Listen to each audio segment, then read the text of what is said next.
listening? I can't believe I let you talk me into this. Seriously, right? Yeah. Wow. We're listening to Martial Secrets with Lawrence Kane And Kris Wilder, who sounds suspiciously like your announcer. Welcome to Martial Secrets. I'm Lawrence Kane. And I'm Kris Wilder. And today we're going to talk about what, Lawrence? We're going to talk about Waiting for the Kid. Waiting for the Kid. You sure that's not a Blues Brothers tune? It could be, but not in this case. It kind of sounds like it, doesn't it? And we're also going to talk about Makiwara. Makiwara, good. And we're going to talk about at the dojo, students not spending enough time practicing outside of class. Oh, yes. We're going to talk about that. Be ready for your admonishments here. And we're also going to, in free space, we're going to talk about funny thing at the dojo. Funny thing at the dojo. Again, bodily fluids. Oh, yeah. That's always a good topic. It always is. Hey, tell me, when we're talking about waiting for the kid, what are you talking about, waiting for the kid? Well, this is it's really a study of awareness. I am referring to situational awareness. So I call it paranoia, but. Well, it's only paranoia if people aren't out to get you. Yeah, well, for you it's paranoia. For other people it's awareness.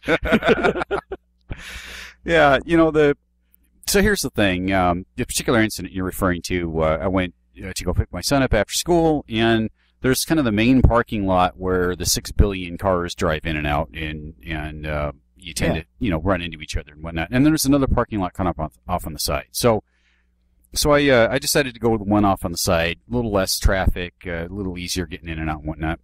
And so I get there maybe 10 or 15 minutes early. I'm still actually doing a call from work, get that done, and sitting in the car, kind of, vegetating because I got another, 5 minutes to wait or something, and I see a police car go by. Well, that's fairly normal because they do a little speed trap in front of the school, but in this case, there was 3 other ones with him. That's unusual. Usually they just send one for a presence. Yeah. I mean, you don't need a speed trap with 4 cars. No. And it's like, wonder what those guys are doing. And they're also driving by pretty slow. Hard to tell exactly, but they seem to be going awful slow, like they're looking for someone. So I'm going, that's interesting. Things that are unusual, stand out, pay attention to that. Could save your life one day, right? Yeah. So I'm hanging out a little longer, and I see this guy walking by, and he's got some kind of tattoo on his neck. He walked. I mean, Did he have the ubiquitous star tattoo? It was a star tattoo, actually. Awesome, on the neck. On the neck, right. yeah. Arg. Arg, yeah. And you can tell by the way he walks that he's a con, or ex-con. I don't know how to describe it exactly, but you kind of just tell. And, it's the way he walks, the way he kind of looks around. Anyway, he's kind of shuffling along, right? And he's got one hand in his pocket. And it always makes me nervous when someone's walking towards me that doesn't look really in place, who's got a hand that I can't see or 2 hands that I can't see. So I kind of sat up a little more. Again, this is where I insert awareness, paranoia. You make the call. That's right. Yeah, there you go. So I sit up a little bit straighter, and I make eye contact with him, right? And it's not threatening. Yeah. I look straight at him. I get the acknowledgement. So you're saying I've seen you. Exactly. I get the acknowledgement, and I kind of look off sideways, so it's not a threat or a dismissal, right? Yeah. And, he kind of gives me that little look back. So, okay, we've seen each other. It's cool. He walks by, kind of does a look around, and it's kind of like he's checking the cars out to see if people are in them and, if they've left stuff. It's pretty obvious, right? So he goes on by, goes off, kind of around the corner. I don't see him. And I see one of the cop cars come back around, and you can see they've seen this guy, and all of a sudden the lights go on, but not the siren, and he goes after this guy. So it's really obvious this is who they're looking for. I don't know if he'd robbed a place, if he hadn't called his parole officer. I don't know what's going on, but it's pretty obvious they're looking for the guy. He's on their chart somehow. He's on their chart somewhere. And you can see, the one car goes, then eventually the other 3 go on by, and they're off around the corner. I don't know exactly what happened, but it's pretty obvious this guy did something, and folks were out looking for him. Yeah. Now, did anything bad happen? No. But, paying attention to stuff around you that's unusual, it's kind of a big deal. And, maybe it had been a different situation and I wasn't paying attention. I didn't make that eye contact with him. Who knows what he had in his pocket, what he had in his mind. Maybe he's looking to jack a car to get away from the cops. Yeah. Well, like I said, but talking about the paranoia versus and I jokingly call it paranoia, but the awareness of it, the result of the eye contact with him, I think is really significant, and I think that people need to really understand how that's done in a way that successfully meets your goal. So, number one, I want you to tell me what the goal of eye contact is, and number two, how to successfully execute it. Sure. So in this particular case, what I wanted to accomplish was to make sure that he knew, I knew he was there, and I was on to him. If he was going to try to plan anything, I wasn't somebody he's going to be able to surprise. Right? Because I didn't know if he's a threat or not. Yeah. I just know he's out of place. And that's the thing about awareness. You're really looking for something that's out of place. He didn't. I want to interrupt you here too. I was talking to this cop at Martial Expo that we did last year, mm-hmm. and he really put it in succinctly. His name's Ivan, and a really nice guy. And he says, "You know what a cop's job is?" And I said, "Nah, and I gave him some big thing. And he goes, "No, a cop's job is to investigate the unusual." There you go. I like that. Yeah, that's well stated. Yeah, and he hits pretty hard too, if I remember right. But anyway, so my goal was to make this guy realize that, I'm not just some guy who's zoning out, who's an easy target. Because, who knows, maybe he's looking to jack a car, maybe he wasn't. He never did anything. But I wanted him to know, I see you, I'm aware of you. Yeah, okay. Okay. But I didn't want to cause a confrontation. How do you avoid causing a confrontation? I mean, what's the distance you've got here? I mean, I would assume that distance interplays somehow in respect to Oh, this. absolutely. Yeah. Now, I was sitting in a car and he was outside the car, and he was maybe 12, 15 feet away-ish. Yeah. So, that wasn't a threat distance. But yeah, absolutely. The way that you interact with somebody, if I'm sitting or standing right next to you, within a foot or two, that's a real intimate place, right? I'm either there because I want to get it on with you, or because I want to, get it on with you. Yeah, right. Whereas 3 to 5 feet maybe is different, and it depends on the culture and the location, all that sort of stuff. But the closer you are to the front of somebody, the more threatening it can be. I see. Okay. Now, but if someone's standing behind you, like on inside of a bus or something, it doesn't wig you out the same as if somebody's standing in front of you. Mm-hmm. It's an interesting, psychological phenomena. But anyway, regardless of the distance, if you're trying to really, cause an issue with somebody, if you hold that eye contact too long, if you're staring, glaring, if you look up afterwards, things like that, that's the kind of thing that can really make somebody feel uncomfortable, feel threatened enough that they want to respond. Well, you've dismissed me, or wait a minute. If I look, if I make eye contact with you and I lift my eyes up and everything, I've dismissed you. Exactly. Yeah. Okay. I've done the kind of dominant stare glare thing, and then I've dismissed you as not being important. Oh, so that's almost like a teenage girl that she does just before she goes and slams the door on her bedroom. Yeah, actually, it's very similar to that. But what it's doing is it's basically saying, you're a punk, and it's almost the same as in the dojo, standing there with your arms crossed. Nice. Right? Okay. Got it. It can be a threat. Whereas if you give just enough contact so there's acknowledgement and you move your eyes off sideways, it's not threatening. I see. Okay. All right. So your goal is to just make it clear that I know you're here and you know that I've seen you. Exactly. And that's all there is to it. That's all there is to it. There's no challenge. Because you know what? I could have misread the situation. He could be some guy out walking his dog or something that's perfectly, who happens to live next door, and I'm being a punk if I act differently, right? And he had a stroke and he keeps his hand in his coat pocket. Yeah. Yeah. Could possible. be. Right. All right. Well, good. Thanks for picking up on this little opening topic of waiting for the kid. And like I said, it still sounds like a great blues tune, I mean, maybe, Buddy Guy and Junior Wells should have done it.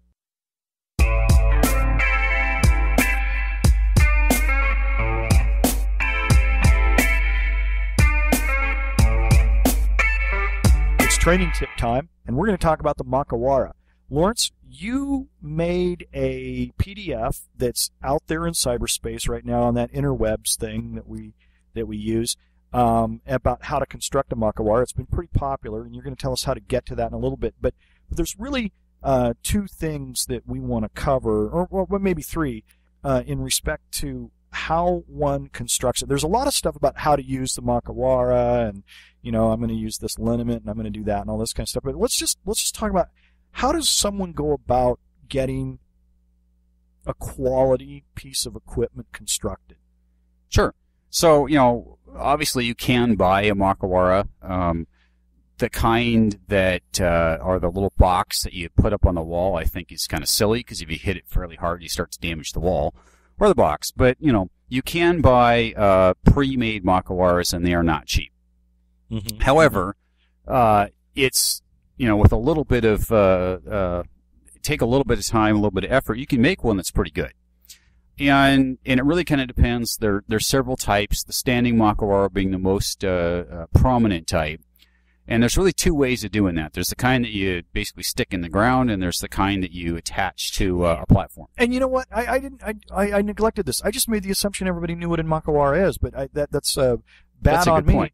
It is a striking post. It's used in traditional Japanese Okinawan karate striking arts, and it goes in the ground in this instance. Because that's what they had was the ground, but you can also mount it elsewhere. But basically, it comes up about sternum high, and it's got a pad on it, and you get to hit it. So it's exactly it's used in Taekwondo as well. They call it the Board of Wisdom in Korean, which I don't speak. Yeah, so I like that title. Striking post, okay, I kind of get it, but Board of Wisdom, that's kind of cool. Okay, well anyway, my bad. But we've got that description out there now. So back to the construction of it. I'm sorry to have interrupted. Oh, not a problem at all. So there's really there's several ways to build a Makiwara, and one of the most important things is to decide, is it going to be outdoors or indoors? Because you're going to use different materials potentially. And I've had both. And I've had both too, as a matter of fact. And the easiest one to do is outdoor, obviously, because basically you're making a big post, and you're putting a little cross piece on it in two spots and burying it in the ground. Yeah. And one of the things that's really important is getting some wood that's resilient and flexible, and tuning it to the pad. Because whatever kind of pad you use, you can just wrap it with with a rope, straw rope or whatever, the traditional style, or you can actually put a pad on it, or you can use a piece of leather to wrap over a piece of foam. There's a lot of ways to do it, and the density of that and the weight of that will make a big difference in the action of the Makiwara, because really the flexibility of the board moving when you strike it or press against it for the various techniques that you do is what you want. And if you have a really heavy pad, you're going to need to have a board that's stiffer than if you have a really light pad to get that action that you want. And then, of course, the thickness of the board, whether or not you need to taper it at the top. All those things are important in really that kind of tuning thing. The other part, of course, is placement. And, in the case of doing it outside, there's good places and bad places to put it. And part of that depends on your landscaping and what your backyard looks like, right? One of the things that I learned, and this is really kind of it would have saved me a lot of time, is that I didn't cover it when I was done. Because it rains. And in Seattle. Yeah, in Seattle it rains. Some places it doesn't rain much. As much. But what happened is that it began to rot at where it met the earth. Yeah. And if I had, I think if I'd probably just put a tarp over it when I was done with it, it probably would have lasted me longer. Yeah, the way I like to do the base, and actually the article is called Makiwara Training. You can get it at ianabernathy.com. Or you can Google it. It's been reposted on at least a dozen sites out there. Yeah. But it's called Makiwara Training. And I show in there how to build actually a cement base, because if you've got, if you own your own house and you can dig a hole and fill it with cement, that'll keep it from rotting at the ground. But it's still a good idea to put some kind of cover on it so that the pad and all that doesn't get ruined. And what I did is I actually treated the board that I used on mine with some stain, and then threw a bucket over the top of it where the pad was to keep the pad from getting wet. Sure, yeah. But either way, it's, you want it to be convenient, right? If it's not in a place where it's easy to use in most of the year, you're not going to go out and use it. And so if you're going to do an outdoor one and it rains a lot, that's why I had my, I had that in the backyard, but I had the mukchong It's like I got to have something that's not out in the rain. So that was on the porch. There you go. Yeah. Couple more posts and a little tarp, and all of a sudden you've got your little, shelter, right? I can start cooking crack underneath it. Then, yeehaw!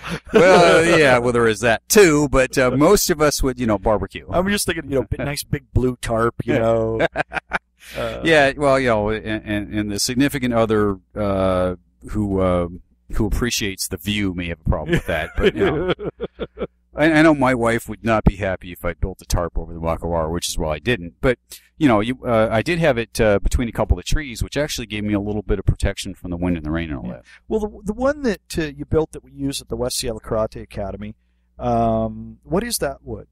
That actually is white oak. Oak is kind of interesting. Red oak is much easier to splinter. It's not as resilient when you hit it. And white oak... Never mind. Yeah. Moving on. But it looks nice, and it's great for furniture. The furniture I make is red oak because I love the color of it. But white oak's more resilient when you hit it a lot. Ah, okay. And the one that I built in the dojo, it's got a bracket that attaches it to the floor. It's a 1-inch thick board, very slightly tapered at the top, and it's just got there's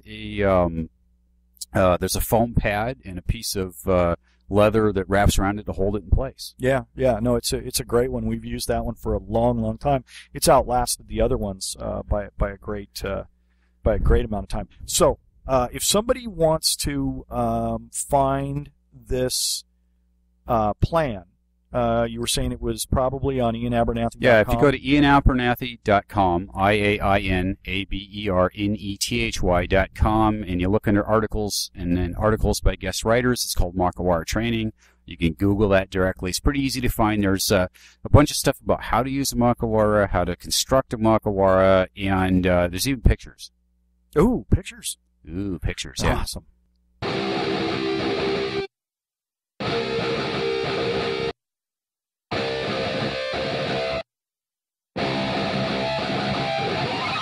At the dojo, there's something that goes on. Well, it actually isn't at the dojo in this instance. It's the things that take place outside of the dojo, and that is that the majority of students don't spend a minute out of class practicing.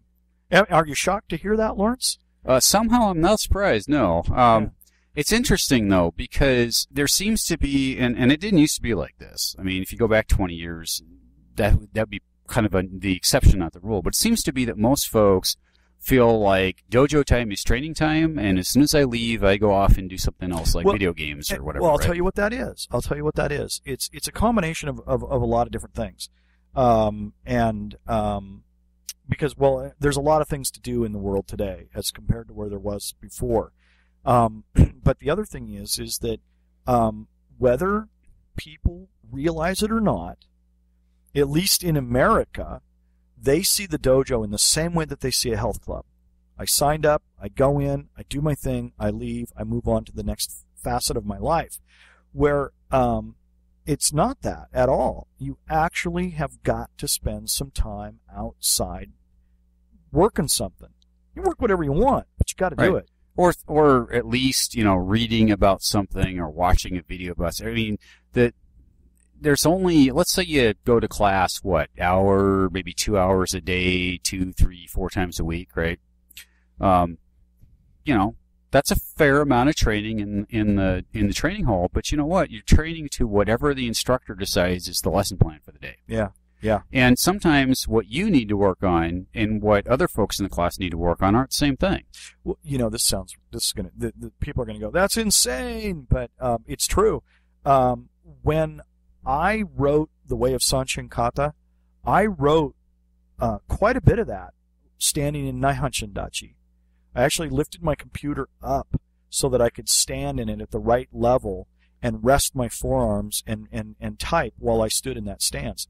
And I would stand in it several times a day for extended periods of time. And I know people are like, oh, that's crazy. I can't do that at work. And I understand that because, I am a writer. I can do these things in the privacy of my own home. But I've also paid good money on a stormy night to get out on the Seattle ferry system and go stand on the bow of a ferry in Sanshin so that it could pitch and yaw And people are like, how much does that cost? What do you? I don't expect people to go to those kinds of extremes, but you know what? That's a good example though, because I have to fly for work every so often, and that's something I've noticed. If you get unexpected turbulence on an airplane, Sanchin-dachi is a really, really stable way to walk down an airplane aisle and not fall into somebody's lap. Yeah. Well, again, the recommendation is, of course, is to do training outside of the school, outside of the dojo, because hey, listen, that you're only going to progress farther, and everybody always wants their next rank, and I understand that, but it's actually going to make your study and your enjoyment of the process more fun. Absolutely. And if you're an instructor and you're listening to this, some kids you need to assign homework to, some students you need to assign homework to. Usually adults aren't quite as much as it is for teenagers and younger students, but sometimes it's worthwhile to say, hey, you've been really struggling with this stance. I'd like you to stand in front of the TV next time you watch TV in this stance for 10 minutes. Oh, yeah. Or whatever, right? I'll tell you what, is with the kids class, I'll tell them this. I say when the commercial comes on during SpongeBob, get up and stand in Shikodachi until the commercials are over. Exactly. It's not a lot of work. It's not like you're really intruding in their life or anything, but the ones who will follow that, those are the students who have been around for a long time and are really going to go places, right? You know how I know when an adult is training outside the dojo, and it isn't that I see anything. They ask me questions.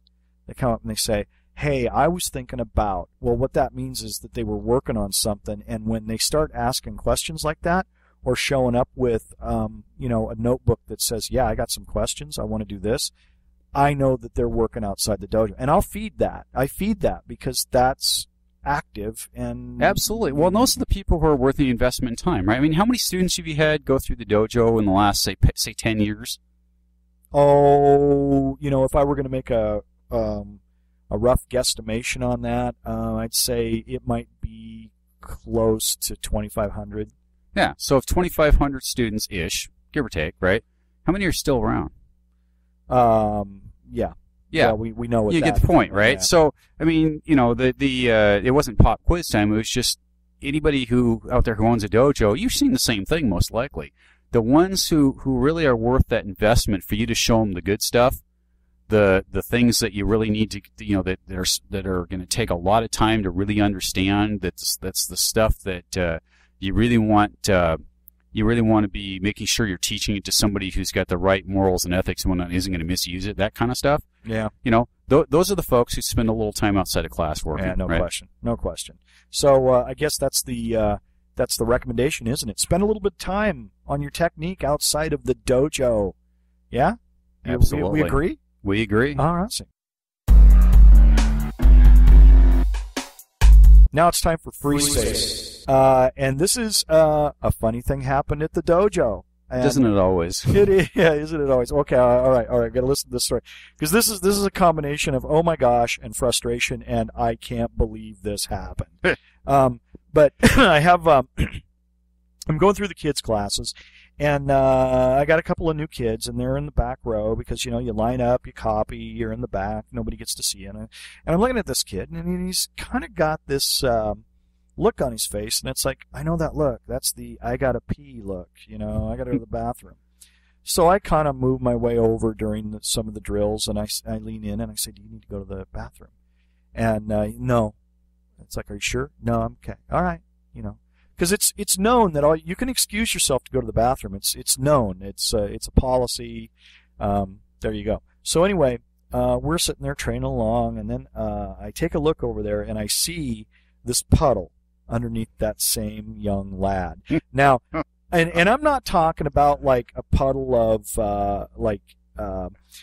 that half pint of milk you used to get in the cafeteria at school. I'm talking like 3 of those. I'm talking like a pint and a half. And like you look at the kid and it's like, seriously, how do you have that much fluid in your body? I don't understand.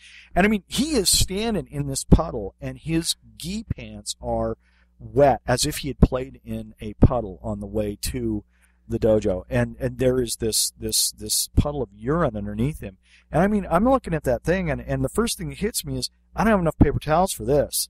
And And so it's like, okay, all right, break. Okay. His mom's watching the class too, right? Well, I think they were out in the car in the parking lot, okay. or they had left and gone to the store and so forth, or something. Because a lot of times people will run errands because I'm in the proximity of their store and things like that. But anyway, so it's like, okay, well, clearly I've got to deal with this thing. So I get everybody down, go to the end of the dojo. Why? What do I get? Go to the end of the dojo. Send all these kids down there. It's like, okay, sit in seiza and face this way.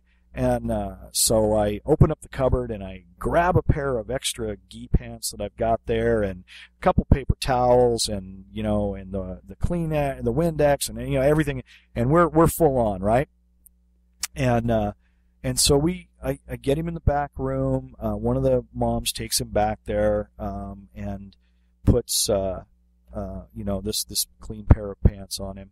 And I clean this up, and I get it all done. And as we're doing this, one of the kids, of course, turns around and has to see what's going on, and he screams, "He peed his pants!" It sounded like that. And I'm like, "Turn around!" It's like, jeez. And I'm trying to save this kid, trying to save him some face. Everybody knows what's happened, but let's try to be cool about it. And so we get that all cleaned up and all done. And it takes a good, it's like 5 minutes. Serious, triage, and we're in there and get this all cleaned up and everything. And we get all lined up. And of course, he's got these gi pants that have got 10 cuffs in them now because they're too big, yeah. Yeah, because he came wearing his gi. He didn't have any clothes to change into. So away we go. And I swear to you, Lawrence, as God as my witness, and I take that seriously. Yes, you do. His sister does the same thing not a minute later. Oh, God. Absolutely. Boom. And I'm like, wow, apparently it's genetic to be able to carry that much fluid. Oh, my God. I know. And it's just like, oh. And so we do the whole fire drill again. And one of the parents actually had a bath towel or a gym towel or something. And we went to cleaning it up with that and everything. And there was probably a good 15 minutes left in class. And it was like, hey, class is over. We're done. We're going home. Oh, man. And it was the two gigantic puddles of urine on the floor. And it doesn't make any difference, too, Lawrence. If you ask kids, you say, hey, you need to go to the bathroom before you go, no. And they honestly don't. But then they do about 3 jumping jacks. And it's like, I gotta go. All right. So on the high note now, we're going to go out having talked about 2 very large puddles of urine. And so therein ends your broadcast of Martial Secrets. You're Lawrence Kane. I'm Lawrence Kane. Be safe, everyone. And I'm Kris Wilder. Be well. Nice work. Hi, this is Kris Wilder from Martial Secrets. Martial Secrets is free, but it's not costless. So tell your friends about Martial Secrets. Your good words are the best endorsement we can have. Also, if you like what you hear, buy one of our books, buy one of our DVDs. We think they're pretty good, and we think you'll find value in them too. As always, we appreciate you listening and your support. You can find us pretty quickly by just going to Amazon.com, typing in Lawrence Kane or Kris Wilder, and you can find all of our books and DVDs there. Thanks for listening, and be well.